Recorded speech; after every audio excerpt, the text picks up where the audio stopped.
Bayonetta 3's gameplay will absolutely change the landscape of how you will play Bayonetta forever. Yes, everything new from the IGN and NintendoLife Previews to the official Nintendo showcase will be covered in this one video. I brought 3 amazing people to help me break down the new Bayonetta 3 mechanics, and maybe these will help you believe their credentials. 3, 2, 1. Demon Slave, Wing Slave, and Assault Slave use magic from the dial pad. My favorite technique out of the whole video is Assault Slave, which contrary to its name, seems to be a defensive tactic. The difference compared to Wing Slave is that Assault Slave so far is to be used more as a counter to an enemy's incoming attack, and potentially opens up a new window of opportunity as they become vulnerable. Queen Euro. Dodges can still be used mid-combo, which is the infamous dodge offset. This is where you can dodge an incoming attack while simultaneously maintaining your combo for a devastating finish. I'm sure a lot of you already know that. During Demon Slave, if the demon stuns the enemy, Bayonetta can access torture attacks for additional damage. Also, it seems they removed button mashing segments from torture attacks, which were pivotal in Bayonetta 1 and 2. During Demon Slave, taking hits lowers Bayonetta's magic gauge at a much quicker rate. Very briefly, Umbran Spear also makes a return, however utilizing her masquerade form to dash at an enemy. Witch Strike now has a Wicked Weave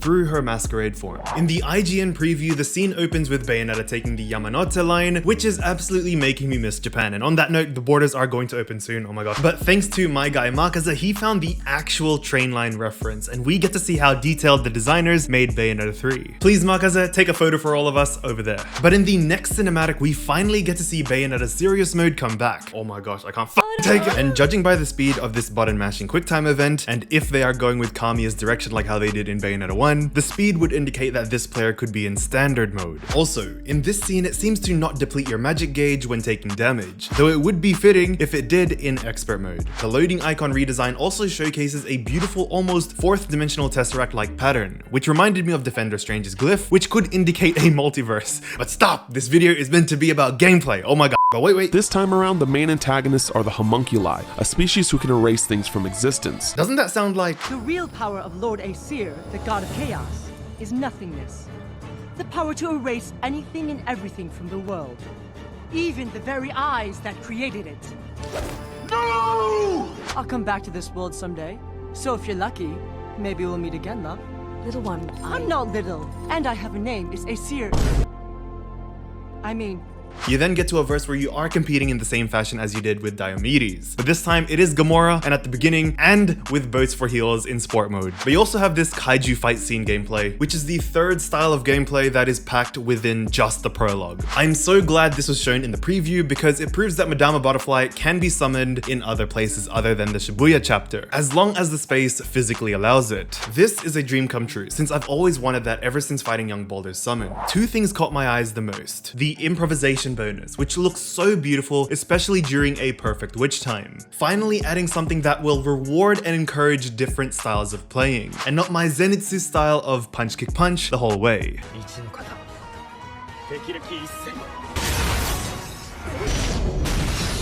Now, this is partly why I believe Devil May Cry players flourished when Bayonetta 1 first came out, when they played it for the first time. I'm currently playing Devil May Cry 3. I wanted to surprise you all, but here we are. Being the Bayonetta main that I am, my plays are usually clean, quick, and simple regardless of how repetitive it became. And I'm sure that's the case for a lot of casuals. I feel y'all. In Devil May Cry, I wondered what differentiated those attacks from D to S tier on the top right. Only until I spent hours on that torch statue challenge when I forced myself to change it up every time. This new bonus mechanic in Bayonetta 3 I absolutely love because it similarly encourages you towards changing up your plays each time, something that I would love to work on for my Bayonetta gameplay. The other thing was the masquerade form of Phantasmorane, where these huge jumps, and I said this during my blind reaction stream, these huge jumps are going to help out so much with speedruns. It's pretty cool how this was probably what they were trying to hint. You see her fighting in what seems to be the same location as that website screenshot where she finishes combos with her masquerade form and arms, which to my surprise didn't even burn up any new magic points. Once the amazing remastered version of Riders of the Light song plays, Panther Within seems to be obsolete, since she jumps straight into her masquerade form for fast overworld movement. I have a feeling also we'll be able to experience Bayonetta 1 mechanics in Bayonetta 3, and the perfect fitting way to do that was to introduce the Whittingham Fair Bayonetta variant, so that way it's not just a reskinned outfit. This is also how I think we'll be able to use Panther Within, Umbran Spear, and Crow Within again, since our Bayonetta seems to not use them anymore because it looks like Demon Masquerade just made them obsolete. So Bayonetta Gen 1ers, rejoice. Hopefully they keep the Bayonetta 1 feeling in the Whittingham Bayonetta variant. Kamiya. Demon Masquerade can launch heavyweights, similar to Wonderful 101's combo system. People are comparing her gameplay style to Raiden from Metal Gear Rising. However, to Kamiya, Bayonetta 3 is supposed to be a Platinum Games All-Stars type of game, which have references to other Platinum Games games and more. Bullets ricochet off walls for the first time in 13 years. Combined with Bayonetta 1's combat physics, holding large groups of lightweight enemies in the air for Masquerade combos is easier than ever. Viola plays a little differently. Instead of a perfect dodge, Viola has a perfect block or a perfect parry. Similar to Radahn in Bayonetta 2, but relatively better because Viola still has witch time. This was also a great continuity from the release date trailer, where we wondered how come she has witch time while blocking John's bullets. Kamiya.